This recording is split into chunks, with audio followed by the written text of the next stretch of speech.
Bismillah, alhamdulillah, salatu salam, sallallahu alaihi wasallam. Assalamu alaikum wa rahmatullahi wa barakatuh. My name is Tariq Khalid. I'd like to welcome to our program here at Sharjah Media Corporation on getting to know Allah, getting closer to your Lord. And let's see, first of all, what Allah says. And we're talking about gaining the pleasure of Allah. Let's see what Allah says in relation to this. And this is from Surah Ash-Shura, this Surah number 43, verse number 13. Bismillahirrahmanirrahim. And Allah chooses for himself those whom he wishes, and guides unto himself those who turn to him in repentance and in obedience.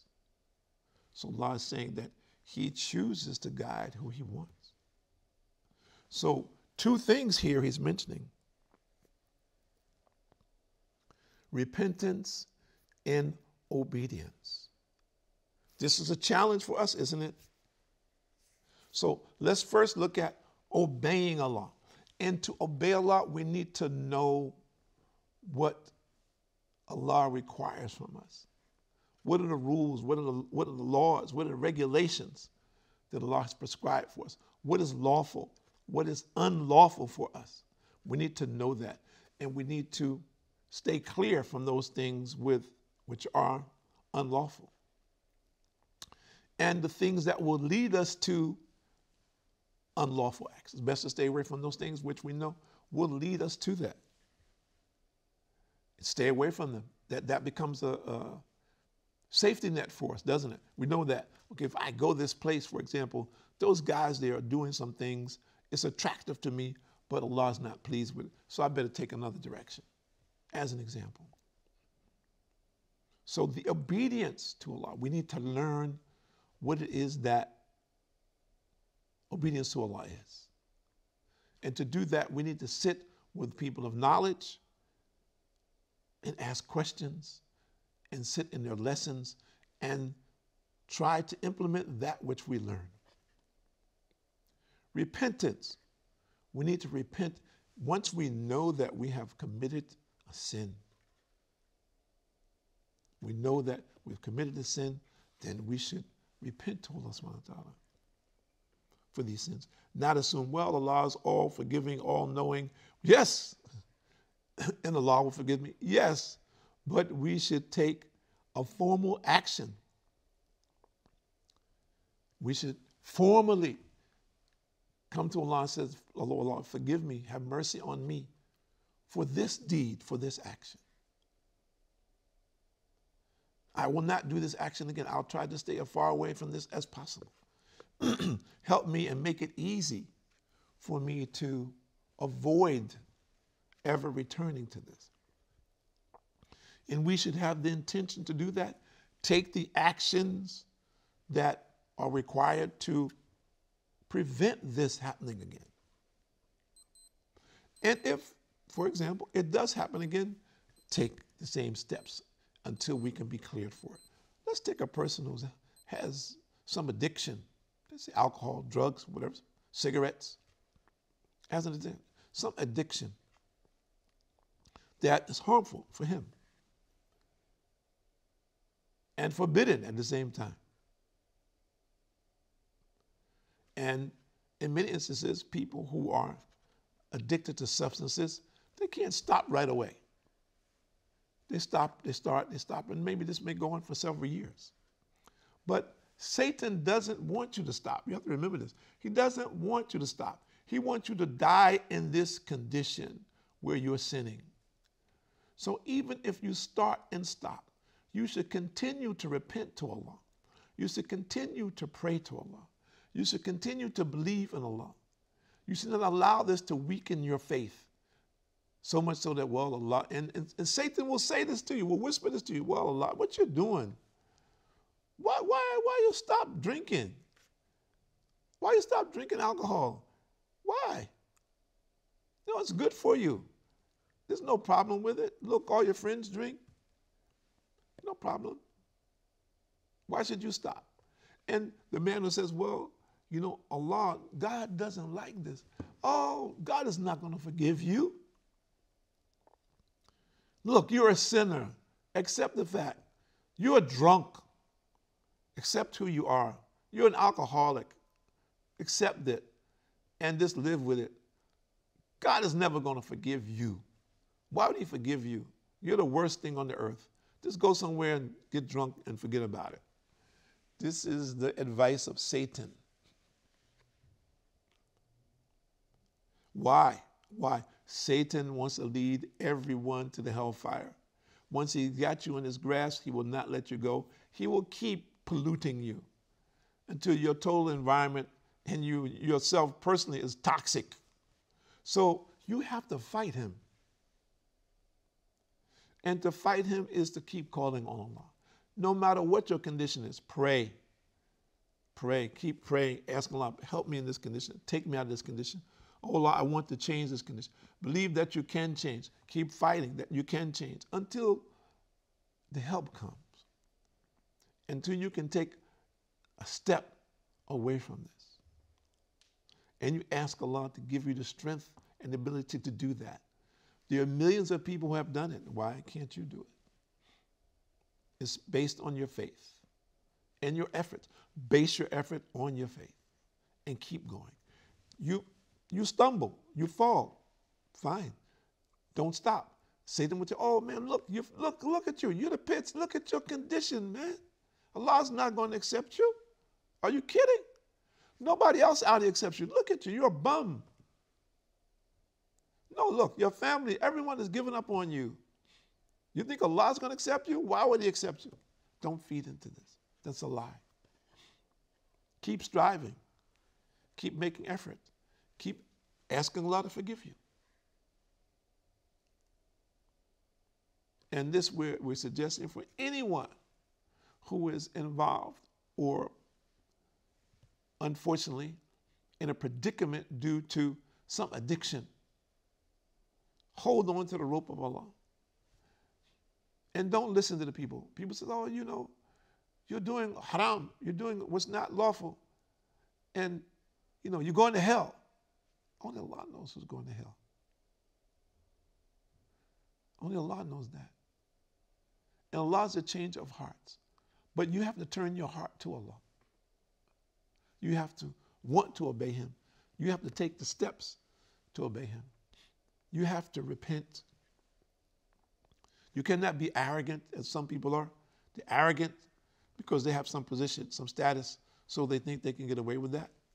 And Allah gives them rope, so they become confused. They think that they're okay. Everything is all right. No, none of us is okay. None of us can be sure. All of us have to turn to Allah. All of us have to ask Allah for forgiveness and mercy. Every single soul who's walking on this earth. So be steadfast. And I'm saying this to the people who are in difficult circumstances. And we have people all over the world who are in horrific conditions. So our heart goes out to the people. And we know that regardless of your situation, Allah can uplift you. But you have to turn to Allah. You have to believe that there is nothing in this existence that is impossible for Allah. And you have to believe that. Whether you and your condition is changed or not, you have to believe that Allah has the capability to change it. If Allah doesn't change it and you die in that state, you want to die as a believer even though you're in a very bad state. You don't want to die in a bad state as a disbeliever. Now a person will say, well, I'm a believer and I did all the steps, brother, and you know, I'm praying every day, 5 times a day, and I'm reading Quran, but Allah didn't help me. I'm dying. My doctors just told me I only have 6 months to live, but I don't see the help of Allah. My life is horrible. My thoughts are bad. This is a huge error and a very big mistake. Let's look at it from another perspective. That person, if he's a believer and he's in the most dire circumstances, but he is steadfast in his belief, that hasn't wavered. He's doing what he has committed himself to do. He's praying to Allah 5 times a day. He's staying away from what is unlawful.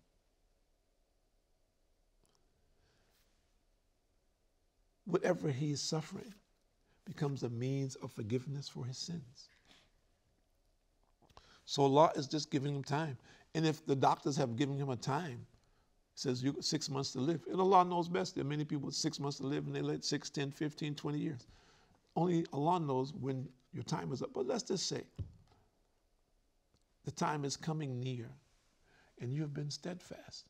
Then all of this becomes a means of forgiveness for your sins, minor sins. This is huge. So Allah has put you what? In a, let's say, a bubble to purify you.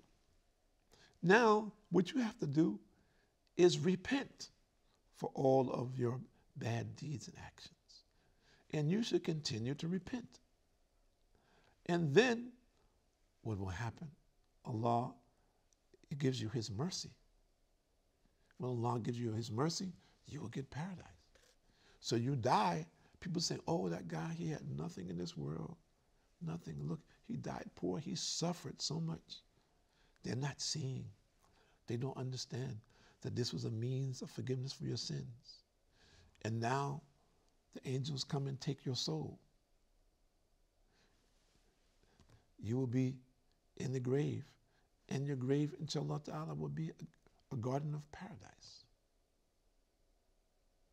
The people outside, they see something different. They understand something different. So our efforts today are directly related to our hereafter, to our eternity. So we should take heed and take time out while we can. And on the authority of Abu Hurairah, who said that the Prophet ﷺ said, Allah subhanahu wa ta'ala says, I am as to my servant expects me to be. I am with him when he makes mention of me. If he makes mention of me to himself, I make mention of him to myself. And if he makes mention of me in an assembly, I make mention of him in an assembly. Better than it. And if he draws near to me a handspan, I draw near to him an arm's length. And if he draws near to me an arm's length, I draw near to him a fathom's length. And if he comes to me walking, I go to him at speed. And this is collected by Bukhari and Muslim and Tirmidhi and Ibn Majah. So if we look at this, if we're to put it in perspective,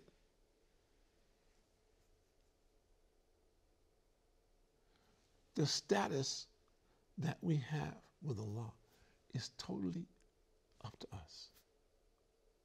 We can have the relationship with Allah that we want if we're willing to make the effort.